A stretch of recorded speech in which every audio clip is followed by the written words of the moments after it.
Dear introverts, I know sometimes it can seem like the world is designed for someone else, like the world doesn't really understand you, and that everything seems determined to suck your energy dry. And what much of the world doesn't seem to realize is that being an introvert is awesome, but no matter how awesome it is, it doesn't mean we don't have trouble embracing it. So today in this video, I wanted to share a few thoughts about being introverted and some ways that maybe you can leverage your introverted strengths.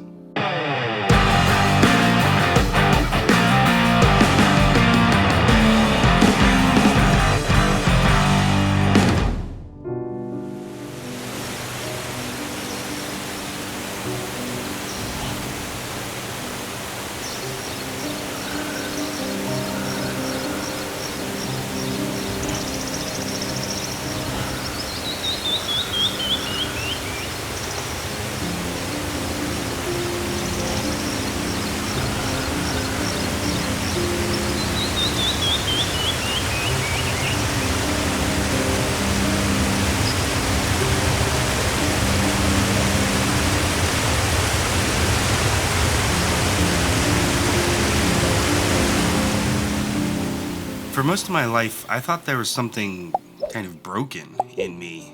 I didn't seem to enjoy the same kind of things that society told me I should be enjoying. I didn't love large gatherings of people. I really enjoyed spending time alone. I couldn't seem to think as fast as other people did. I tended to take a long time to gather my thoughts and explore them really deeply.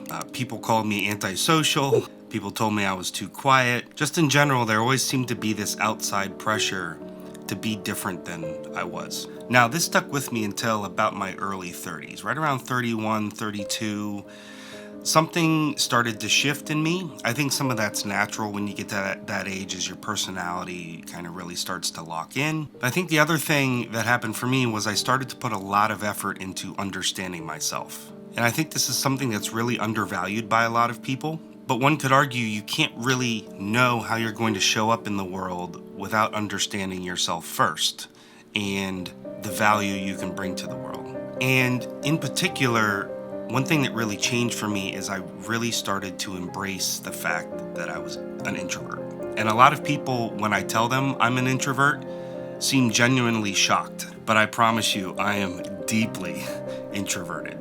Now, in this part of the video, I want to start off by saying, as an introvert, it's your responsibility to understand the ways in which you're introverted. A lot of the stereotypes about introverts come about because they seem true. We seem shy, we seem unwilling to talk to people, even though if you're anything like me, deeply connecting with people is something that you love. So it is our responsibility to be able to kind of play ball, so to speak, in an extrovert world. And I found that the key to being able to do that is to understand your energy needs. There was a long time where I pushed myself to act like an introvert or to be in more introvert environments, and I just constantly felt drained of energy and burnout. And it took me a long time to get to a point where I realized that if I take care of my energy needs, and that if I communicate those needs with my colleagues and the people I care about, not only does it help them understand you better, but it helps you carve out time to just be an introvert while still showing up in the world in the ways that normal people need to be able to show up. You do no one any good if you just live in your head all the time and don't share the strengths that you have. Now, the other thing this will help with is it'll help you feel less anxious. So for instance, say you have a work gathering or a party or something else where you know you're going to be spending a lot of energy. Take the time to put on your own life mask first. Be by yourself, read books, take a hike, whatever it is that works for you to be able to recharge your batteries so that later you can show up for the people that need you to. And also, while you're showing up for the people that need you to, make sure you keep a finger on the pulse of how you're feeling, how much energy you're draining. Recognize your tendency to pull back from the overstimulation and push through when you need to, recognizing that later on you've got a chance to be alone and recharge your batteries. And I think the value of this is it helps take away some of the excuses. Think about how many times someone's invited you to go out and you're just not feeling it. Or maybe you were feeling it at the time, but when the time comes, you're looking for any reason you can to back out. Well, show up, be consistent, but also practice modulating your energy levels. No one else can do that but you. Another thing you can do is visualize how certain interactions are going to go.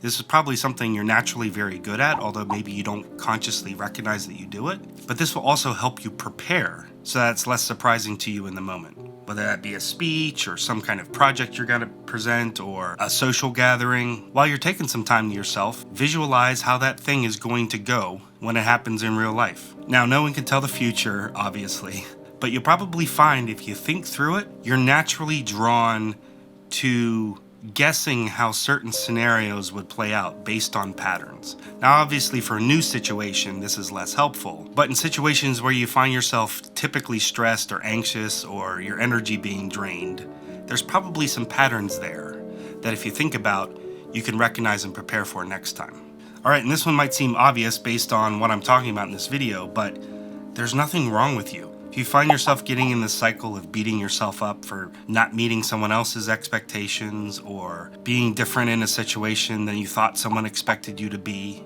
don't beat yourself up about it. Instead, focus on your unique strengths and skills and what you can bring to the table, and then focus on how you're going to speak up. I remember one time in my previous career, there was a person I really looked up to a lot. He seemed to be able to take control of any situation. He always seemed to know what to say at the right times, didn't seem worried about what ifs. But meanwhile, all that time I was focusing on what was wrong with me. Why couldn't I be like that? I come to find out later that he appreciated my ability to not fluff things up all the time or say things that didn't need to be said, or my tendency to have really thought out solutions to a problem before I brought them up to the group. And so here I was focused on, oh, why can't I be more awesome? And meanwhile, he was focused on the same thing. Grass is always greener. And the more you lean into the strengths you have, the less down on yourself you'll feel for not having these other strengths you wish you had. I highly encourage you to embrace the fact that you need less stimulation in order to derive interest or pleasure from things. The extroverts in your life probably don't understand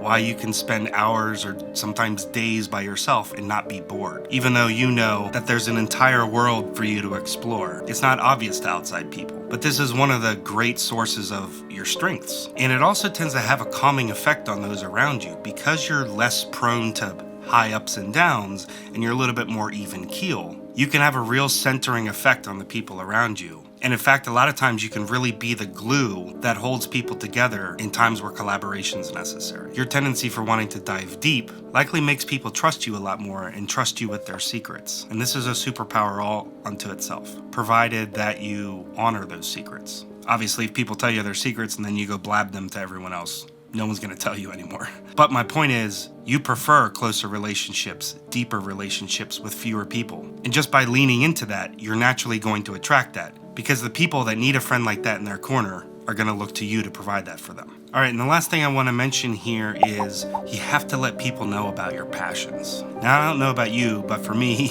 put me in a group of strangers, I might not have a lot to say, but get me talking about something I care about, and you can't shut me up. In fact, people that are close to me would probably say I have a strong personality, even though it doesn't always show up to the outside world. And this gets back a little bit to taking that ownership. Like, you can't expect anyone to know what you care about if you don't ever say anything about it. But the positive side effect to this is by communicating that and have people becoming invested in your interests, you're also organically helping them understand that there's a lot more to you than meets the eye, which will encourage them to be a lot more curious about you, kind of creating this virtuous cycle where you can develop some of those deeper relationships and talk about the things you care about without always having to initiate. But you do have to stretch yourself a little bit. And as with most things, with practice, this becomes a lot easier over time. And you'll probably find yourself accused a lot less of being antisocial and accused a lot more of being really interesting. I have one friend that calls me the International Dan of Mystery because even though I've known him for years, he feels like every time he talks to me, he finds out something new. And while on one hand, it's nice to be able to surprise people in that way, on the other hand, it also means I could probably do a better job about communicating about myself more. All right, well, thanks for sticking around while I share some thoughts about being an introvert. I hope you found it helpful, and if you did, please make sure you head on down and hit that like button. And while you're down there, don't forget to subscribe and hit the bell so you'll be notified of my future videos. Oh, and check out this video while you're at it. All right, guys, I'll see you in the next one. Later on.